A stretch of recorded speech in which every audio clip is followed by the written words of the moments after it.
Alors, on approche des 17 heures, mais je vais juste vous demander encore un petit quart d'heure d'attention pour présenter, une fois n'est pas coutume d'ailleurs, l'intégralité des membres d'une entité qui s'appelle le Conseil TEPOS, qui est en fait une partie du réseau TEPOS composé d'élus et d'autres acteurs, qui en fait sont l'entité, on va dire, un petit peu moteur, qui propose ses orientations et travaille sur la stratégie. Je vais donc inviter tous les membres du Conseil TEPOS présents dans la salle à venir. Vous allez pouvoir poser réellement des visages sur cette entité. De même, évidemment, que Esther Bayeul, donc, qui est chargée de mission au Clair, et on travaille tous les deux sur l'animation du réseau TEPOS. Donc, n'hésitez pas à nous rejoindre. Merci Michel, Jackie, Guillaume Coutet, hein.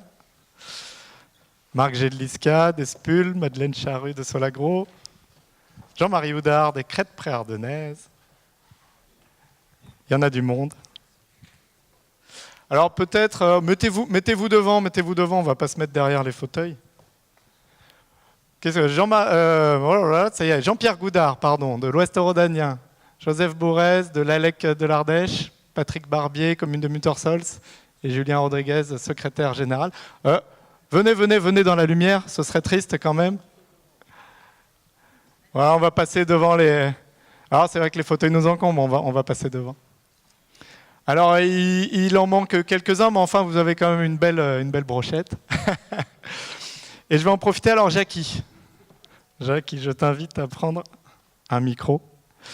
Jackie, on peut le dire, tu es quand même un peu le père spirituel de ce réseau.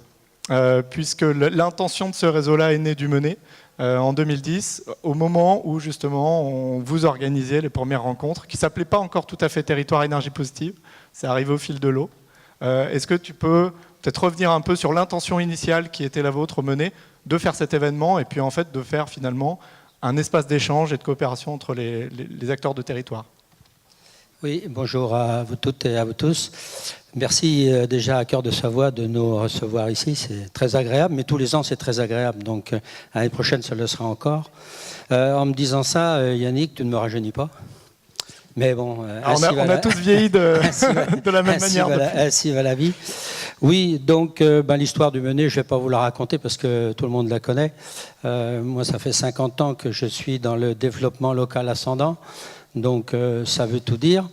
Et puis, dans les années 90-95, un groupe d'agriculteurs dont je fais partie avait le souci justement de cet environnement et de ces algues vertes sur la côte nord bretonne. Et puis, régulièrement, on était accusés, nous les agriculteurs, de pollueurs. Donc on s'est dit, il y a quand même un moyen de peut-être renverser la vapeur.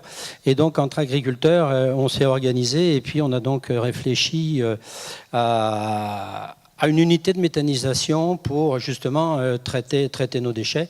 C'était facile à dire, moins facile à faire. Donc on est parti parce que nous on chasse en meute. Quand on y va à plusieurs voir les choses parce que c'est toujours plus intéressant. On les voit au même moment, au même endroit et on peut en faire les mêmes conclusions. Donc on a fait à peu près tout le nord de l'Europe, tous les pays qui étaient avancés à cette époque. Ça, je vous parle de ça dans les années 2000.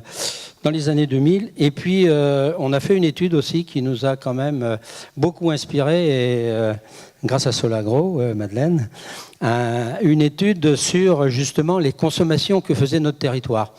On s'était rendu compte, nous les agriculteurs, je vais parler beaucoup des agriculteurs parce que ça a été toute ma vie, on s'était rendu compte qu'on dépensait quand même pas mal d'argent justement pour acheter notre énergie, que ce soit le pétrole, que ce soit le gaz pour chauffer nos bâtiments. Et donc cette petite étude là, nous a mis en évidence que de ce petit territoire de 6500 habitants aujourd'hui, puisque c'est une commune nouvelle, 163 km², il partait 9 millions d'euros. C'est 9 millions d'euros donc, qui partaient à l'extérieur du territoire pour acheter l'énergie à l'extérieur. On s'est dit c'est quand même pas normal, il y a des choses à faire pour recapitaliser un petit peu ça, sachant qu'on est quand même en Centre-Bretagne, un territoire agricole et agroalimentaire avec des revenus quand même qui sont relativement faibles. L'agroalimentaire, c'est pas ce qui enrichit le plus au monde, l'agriculture non plus. Et donc, moi, comme j'étais président de cette association, Et puis que moi j'ai toujours pratiqué la vulgarisation par-dessus le talus. Et c'est ça que j'aime beaucoup et c'est ça que je voulais justement un petit peu mettre en route justement dans ces rencontres qu'on voit aujourd'hui. Et c'est de là-dessus que avec Leclerc et avec Yannick, je dois remercier parce qu'il nous a accompagnés sur ce projet-là. On a donc démarré en 2010 ces premières rencontres. On était 350 personnes sur le Menet à l'époque. Ça avait extrêmement bien marché, donc normalement ça devait répondre à un problème. Je vois que ça le répond toujours aujourd'hui puisque vous êtes toujours aussi nombreux et c'est ça qui me fait chaud au cœur parce que c'était pas gagné d'avance de balancer une idée comme celle-là, de vouloir essayer de rassembler autant de personnes sur des thématiques qui, un certain nombre l'ont dit tout à l'heure, n'étaient pas encore d'actualité à cette époque-là. Mais moi, j'avais vécu ça dans la vulgarisation agricole au niveau national. Ben, je me dis, il n'y a pas de raison qu'on ne le fasse pas. Et puis, vous savez, les Bretons sont tous un petit peu têtus. Quand ils ont envie de faire quelque chose, ils y vont. Si c'est bien, c'est bien. Si c'est mal, c'est mal. Et puis voilà, c'est ce qu'on a fait. Donc, ça a plutôt bien pris, non? Comment? Ça a plutôt bien pris. La mayonnaise a pas mal pris, je vois qu'elle continue à monter et j'en suis très content. Mais c'est le travail d'une équipe, c'est pas le travail de Jackie dans le Menet, c'est tout le travail d'une équipe et ça continue aujourd'hui. Je crois qu'il faut savoir passer le témoin comme c'est fait de manière régulière. Donc je crois que pour moi, ça a toujours été... en tant qu'agriculteur, ça a toujours été très très clair. Les énergies renouvelables, on les a en dessus de la tête et on les a sous les pieds. Donc il suffit pour nous de lever un peu la tête, de regarder un peu par terre et puis on cherche à les exploiter. Je crois que c'est aussi simple que ça. Moi, si j'avais un message à transmettre, ce serait celui-là. Regardons autour de nous. La richesse, elle est tout autour de nous. Elle n'est pas au Moyen-Orient, elle n'est pas dans les autres pays du monde. Elle est d'abord chez nous. Donc commençons à l'exploiter chez nous. Et je pense que si on a l'intelligence et la compétence d'exploiter ça chez nous, peut-être qu'on rendra peut-être aussi tous ces pays-là peut-être un petit peu moins pauvres et un petit peu moins dépendants. Voilà tout simplement ce que je voulais dire. Et Jackie, tu évoquais le passage de témoins. Concrètement, y compris au sein du Conseil, les membres ont été renouvelés au fil du temps. Et en l'occurrence, Guillaume Coutet fait partie des nouveaux membres. On vient de l'entendre en table ronde. Alors la dynamique avait démarré à peu près au moment où on lançait nous le réseau, Territoire à énergie positive, mais vous êtes rentré un petit peu après, parce qu'on ne prend pas tout le monde au premier coup. Mais du moment que tout le monde se réunit, c'est la bonne nouvelle. Guillaume, du coup, qu'est-ce qui vous a motivé, vous, à un moment donné, justement, à rejoindre ce réseau comme d'autres dynamiques de coopération? Vous en avez évoqué une autre, encore un peu plus petite, encore un peu plus forte, peut-être, que vous avez les communes de Los Angoël, du Menet d'ailleurs, et de Grande-Sainte aujourd'hui. Ce qui nous a encouragés et motivés à rejoindre cette initiative, c'est qu'effectivement, je disais tout à l'heure, Malonnet, on était un petit peu paumé au milieu de notre grosse métropole à faire, nous tout seuls, ce qu'on essayait de bien faire à notre petite échelle. L'intérêt, c'est de pouvoir partager. Le fait de pouvoir se retrouver dans un réseau avec des expériences de communautés de communes, des expériences portées à l'origine par des agriculteurs. Je me souviens à Figeac aussi sur les initiatives de centrales solaires. Ça permet de pouvoir partager les belles réussites qu'on essaye de porter tous dans nos territoires, de faire parler de nos territoires, de montrer les bonnes initiatives, de s'inspirer aussi des bonnes initiatives, des retours d'expérience. Il y a beaucoup de territoires qui sont membres du réseau qui ont porté des champs d'éoliennes avec tout ce qu'on peut entendre quand on est élu comme crainte par rapport aux habitants. Voilà, de quoi partager ces retours d'expérience aussi en termes de dynamique de nos territoires et faire parler de nous. On l'a dit à plusieurs tout à l'heure, Madame le maire le rappelait également, la transition énergétique, ce sera avant tout la réussite des territoires. Et la transition énergétique de ce pays ne passera que par la mobilisation des territoires. Alors on n'est peut-être encore pas assez nombreux pour pouvoir se faire entendre. Tu disais, Yannick, tout à l'heure, un tweet invitait le président à passer du plan de com au plan d'action. Nous, on est déjà dans l'action et je pense qu'en termes de plan de com, il faut maintenant qu'on puisse se faire entendre. Esther ?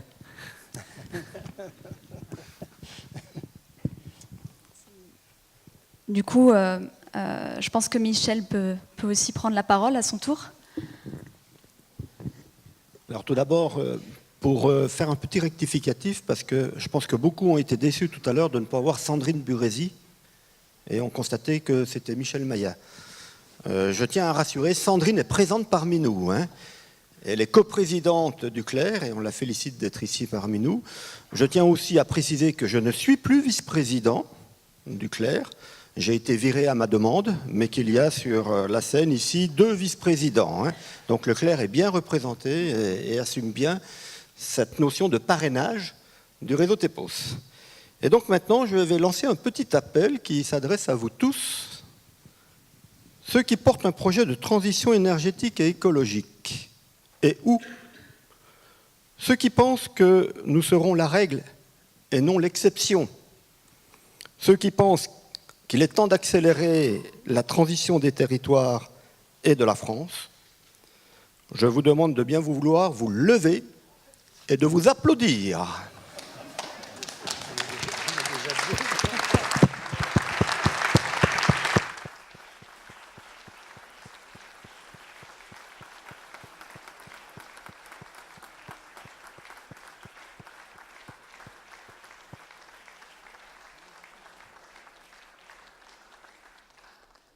Merci à tous. Vous l'avez compris, au Clerc, on peut faire ce qu'on peut. Les meilleurs ambassadeurs de la transition, c'est vous, en fait. Et par tout ce que vous faites dans vos territoires. Et c'est pour ça qu'au Clerc, on lance la campagne Tous TEPOS pour vous accompagner dans ce rôle d'ambassadeur qu'en fait, vous avez déjà. On produit des outils, on produit des éléments de langage, des retours d'expérience, des chiffres, des schémas qui peuvent vous appuyer. On va vous accompagner là-dedans. Vous trouverez déjà dans vos sacs, vous l'avez peut-être déjà vu, un nouveau document de communication que vous pouvez diffuser autour de vous. On mettra en ligne tous les outils dont on dispose et on compte sur vous pour rester à l'écoute de nos prochains rendez-vous dans cette campagne et pour passer le message, pour qu'on y arrive tous ensemble. Merci à tous.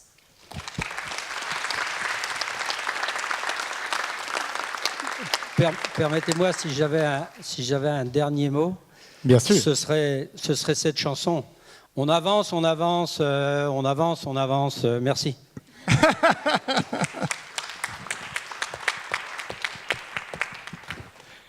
Eh bien, merci. Donc, c'en est terminé pour cette conférence plénière. Alors, peut-être on va vous demander juste une minute d'attention, puisque, voilà, représentant, en l'occurrence Béatrice Santet du territoire, va vous donner quelques informations logistiques importantes pour la suite. Je voulais juste compléter la chanson. La chanson dit, c'est une évidence. On avance. On n'a pas assez d'essence pour faire la route dans l'autre sens. Alors, on va partir pour les visites maintenant. Il y a des responsables pour chaque bus, puisqu'il y a un certain nombre de visites. Il y a une visite sur Montmélian qui se fera en vélo et avec le Montbus, notre bus du quotidien. L'autre visite sur Montmélian se fera en bus tout court. Et puis pour tous ceux qui partent vers Saint-Jean-de-la-Porte, Saint-Pierre-d'Albigny, La Rochette, il y a des bus, bien sûr, qui sont en place devant le collège de Montmélian, c'est-à-dire là où attendent habituellement les bus scolaires. Tous les responsables de bus, si j'ose dire, vous attendent sur la place devant l'espace François Mitterrand. Il faudrait vraiment que les bus puissent partir vers 17h30, c'est-à-dire très bientôt. Ça va, Sonia, je dis une bêtise? Avant 17h30. 17h15. Oui, mais enfin, il faut bien que les gens sortent de la salle, peut-être fassent une petite pause technique.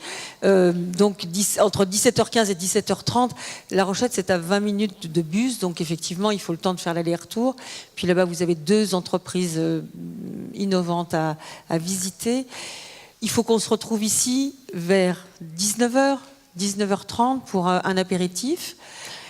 Pour que vous soyez tranquille pour aller prendre l'apéritif, je crois qu'il faudra que vous passiez sur le côté gauche de l'espace François Mitterrand, et puis vous tournerez le bâtiment, on servira l'apéritif à la lumière de l'arrière de ce qu'on a fait. On a fait une placette et un jardin là derrière l'espace François Mitterrand. Puis on entrera dans la salle de la Savoyarde pour un buffet auquel vous êtes tous invités, je le redis.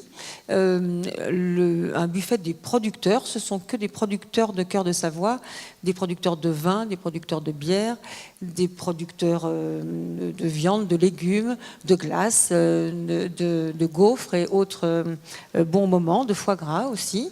De Chartreuse peut-être aussi. Non, c'est pas sur le territoire.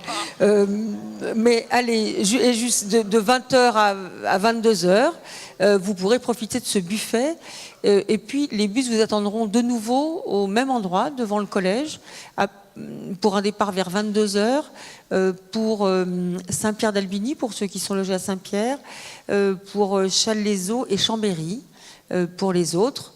Voilà ce que je pouvais vous dire pour ce soir.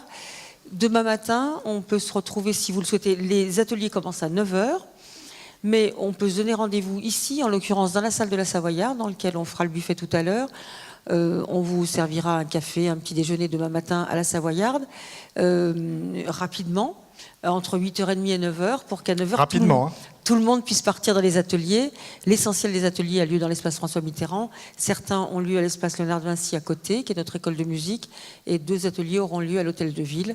Mais il faudrait qu'on puisse vraiment démarrer vers 9h, 9h10 les ateliers, qui dureront jusqu'à midi. Voilà ce que je devais vous dire absolument ce soir. Bonne visite. On se retrouve pour le buffet des producteurs, qui est un beau premier moment de convivialité entre nous. Et puis ensuite, demain matin, dès 8h30 ici. Merci à tous de votre attention.